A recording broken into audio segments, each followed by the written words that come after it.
Hi guys. I know it's been a really long time since I've made a video, and it's just life. Life happens, and you just have to roll with it.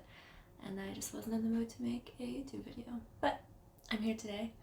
I am back with another true crime story. This one's strange in so many ways, and of course horrific because people can be horrific. So yeah, let's just get right into it. So today we are going to be talking about Matthew Hoffman.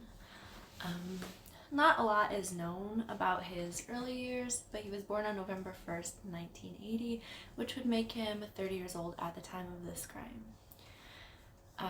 He was known by neighbors as being strange and kind of erratic.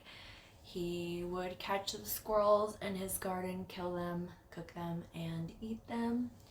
He was also known for starting small fires in his yard, kind of at random, and also for sleeping in trees. Now, for later in the story, I'm going to note that his career was as a tree cutter. Again, that will have some significance later.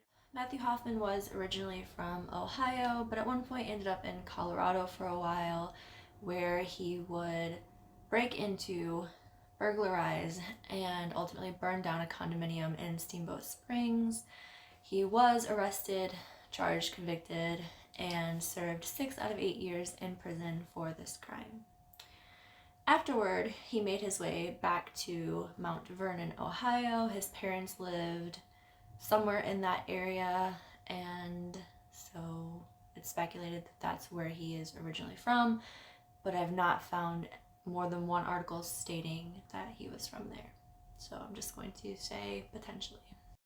Now, Mount Vernon is a kind of typical Midwestern town, has a population of around 17,000, so pretty small, low crime rates. And so no one expects bad things to happen in these little rural areas, right? I live in one, I live in a village actually, and you don't expect bad things to happen because you think, oh, it's so small. A lot of people know each other. I mean, 17,000 is still a lot of people, but you still, within your community, somebody knows somebody who knows somebody, and that makes you feel safe. And that's not always the case, as we will soon find out. Tina Herman was a 32-year-old mother of two living in the Mount Vernon area. She worked at the local Dairy Queen, and on November 10th, 2010, she didn't show up for her shift. Now, her manager thought that was very strange. It wasn't like Tina at all to not call, to not show up. So the manager calls the police and says, hey, I have an employee, missed her shift. I can't get a hold of her. It's not like her at all. Can you just check on her and make sure everything's okay? And of course, the cops say, yeah, we could do that. They go, they check, they find the lights off, they knock, nobody answers, nothing seems amiss. So they assume the family maybe had an emergency, went out of town, forgot to let people know. It happens. So the police leave. And that's kind of where that small town mentality comes into play. You don't expect it to be foul play. You don't expect anything bad has happened. You think an emergency came up, they didn't have time to let people know, they just left. It happens. We all have experienced something similar. And that's what you want it to be, is just a misunderstanding. But in this case, it wasn't. And on November 11th, 2010, so the following day, another woman is reported missing. 41-year-old Stephanie Sprang, who just happens to be Tina's neighbor and one of her good friends. And what was so very odd about this, other than the fact that two women were now reported missing in this small town, was that Tina and Stephanie were meant to hang out on November 10th, so the day prior to Stephanie being reported. And that was the last time her family saw her or heard from her. Also, Tina's two kids, Sarah, who was 13 at the time, and Cody, who was 10, missed school. There was no call out for them. They just simply weren't there, which is not normal. And the red flags started going up. Now, Tina's manager knew something was wrong. She felt in her heart that something was amiss. It wasn't like Tina to not answer phone calls or texts or to come into work. So after trying to get into contact with Tina and failing several times, the manager decides to go to Tina's house and let herself in. Unfortunately, she is immediately greeted with a horror scene. there's blood just inside the front door and just puddles of it throughout the living room and drag marks of blood leading to the bedrooms. The manager calls the cops, tells them what she has found, and obviously the cops rush over.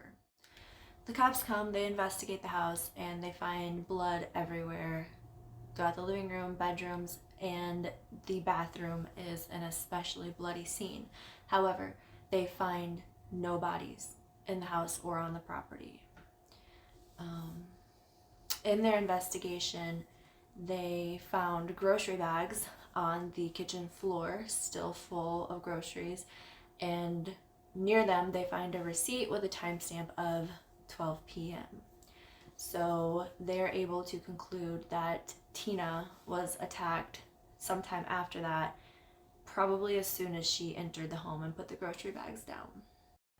And it is also likely that Stephanie arrived sometime after that, caught the attacker, and was unfortunately attacked herself, as well as Tina's 2 children returning home from school and walking in.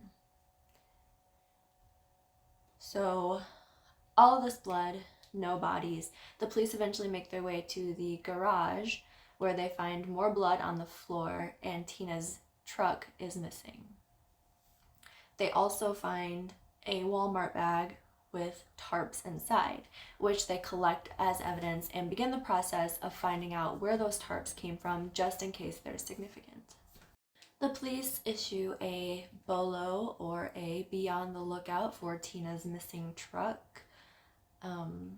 They question neighbors as well as Tina's ex-boyfriend at the time, who had a rock-solid alibi. He was at work. Multiple people saw him at work. So he was let go. It wasn't him.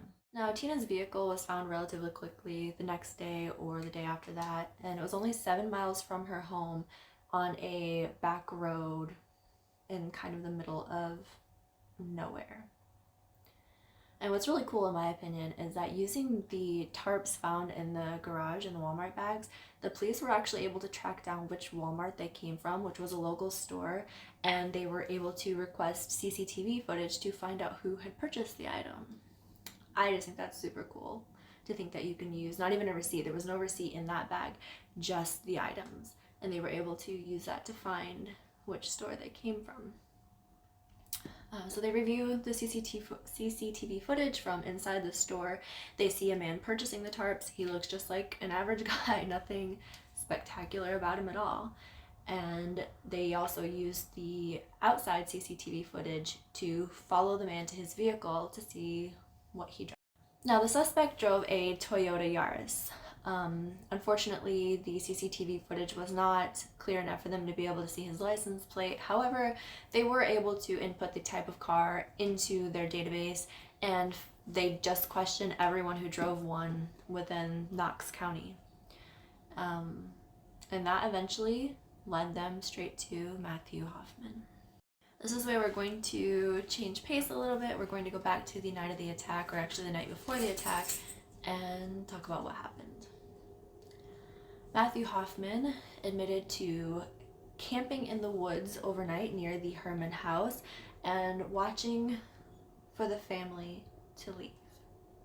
After they did, he broke into the house and had the intent of just burglarizing it. Unfortunately, Tina came home, surprised him, and he attacked her with both a knife, stabbing her, and also a blackjack, which is like a club. Hoffman also waited in the home until Tina's 2 children returned home from school, and he then attacked them as well. Unfortunately, Tina, Stephanie, and Cody did not survive the attacks, and Hoffman also killed the family dog because he wouldn't stop barking. Sarah, who again was only 13 at the time, was taken captive. Matthew took her as well as her deceased family and family friend back to his Mount Vernon home, where he tied Sarah up in the basement to a bed made from leaves and proceeded to dismember the other 3 victims. The next day, Hoffman took the 3 bodies to the Kokosing Wildlife Area and disposed of them inside a 60-foot hollowed out tree. After that was when he abandoned Tina's vehicle. After identifying Matthew Hoffman as a suspect, police raid his home on November 14th. He is asleep on the couch when they enter, and they find Sarah alive and well in the basement. She had been held captive for 4 days. Matthew is arrested and, while incarcerated, penned a 4-page long confession letter detailing what he did, why he did it, and where the bodies were located. While incarcerated, Hoffman penned a 4-page long confession letter detailing what happened, why it happened, and where he hid the bodies. He also claimed to have been nice to Sarah and happy when the police arrived to save her. He claimed that he fed her hamburgers, that he allowed her to watch movies, specifically Iron Man 1 and 2, and play video games whenever she wanted. Of course, Sarah said that this was false. During the 4 days that she was held captive, she was repeatedly sexually assaulted by Hoffman. Hoffman also claimed that this was just a random break-in gone wrong. However, nobody believes that to be the case. Hoffman confessed to everything and pleaded guilty to the 10 charges brought against him, which included things like aggravated murder, burglary, tampering with evidence, abuse of a corpse, and rape. He was sentenced to life in prison without the chance of parole, and that is the least of what he deserved. Now, I want to talk about some really strange things. When I said in the beginning that he had an affinity for trees and leaves, Matthew Hoffman's house was covered in leaves. There was a pile of leaves in what I assume was the living room. His bathroom had bags, like grocery bags, stuffed with leaves attached to the walls. And again, Sarah had been held on a bed of leaves in the basement. And I just find that so odd. I mean, his home was wrecked. It definitely wasn't kept up, but I've never heard of leaves being used like that.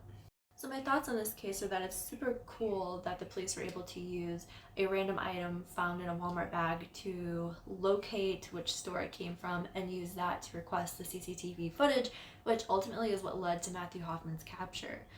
I think that's incredible. I wish the police had been able to do more when they were initially called to Tina Herman's home. I'm not sure what they did do, if they were able to look in windows. I'm not sure if they peeked into the garage door, which was kind of askew. If so, maybe they would have seen the blood. Maybe they would have been able to get through this a little quicker and save Sarah from like 4 days of hell. But I think that the police did what they could do, and I think that what they did was amazing. Sarah apparently returned to school and went to therapy to deal with the loss of her family, and was apparently doing as well as could be expected.